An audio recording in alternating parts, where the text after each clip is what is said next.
This week, you and your teammates will be working in your discussion boards to analyze your case study in terms of the financial strategies or solutions that you would recommend to the individual or family that you chose.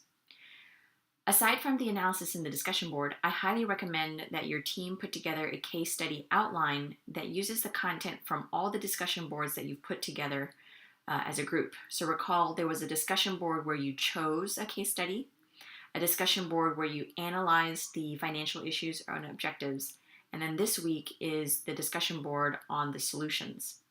So here's an example of a case study outline that I've created for case study number 8, because none of the groups chose this case study to analyze. And we'll just go through the format and how this can look like for your final report in the end. So note that the final report is 3 to 4 pages long. Originally in the syllabus, I stated that it was single space. You can do double space as well, and the content will be fine. So I will accept either single space or double space between 3 to 4 pages. Okay. So here to start, you'd have an introduction. This would be about a paragraph long. Here you'll provide a brief description of the individual or family. So in this case, it's Greg and Cindy Hanna, who have 2 kids and a 3rd baby on the way. Greg is a cop and the sole breadwinner of the family. Really brief, just describes the family. Part B in the introduction is a brief explanation of why your group chose the case. Perhaps your group chose the case because the story is relatable, or perhaps you thought it was complex enough and interesting to solve. Whatever your group reasons were, please explain here. Then in the second part of our outline, we have the financial issues or objectives. And you can see here that each issue or objective is one of these alphabetical letters here, A through G. What I also want to note to make sure is when I work on my solution section, I also have a matching letter with solution that goes back to the letter of the financial issue or objective. This will help you stay consistent with your analysis. So for instance, in this case study, number 8, A through G show several issues. The first is cash flow. And what's important here that I hope you note is that you should cite content from the textbook regarding that issue or objective. So you can define what it means or explain the process of how to do it. So for instance, in part A here, where the family cash flow is an issue, Chapter 2 gives us a formula on how to calculate cash flow, where we take the income and outflows, or costs, for instance, to determine the net cash flow, whether it's a surplus or a deficit. Okay. B, in the case study, was their need to replace aging cars in a few years. The source from the textbook I would use here is Chapter 6, regarding decision making on cars, whether you're buying or leasing or getting a new, used, or certified vehicle. So again, you would want to define the content, give some information from the textbook that shows your understanding of these topics within personal finance to let me know that you are making connections between the case study and the text that we learned so far this semester. C, another objective was to begin an automatic mutual fund investment program. So I'm linking Chapter 13 on the reasons to invest in mutual funds, such as the lower risk through diversification.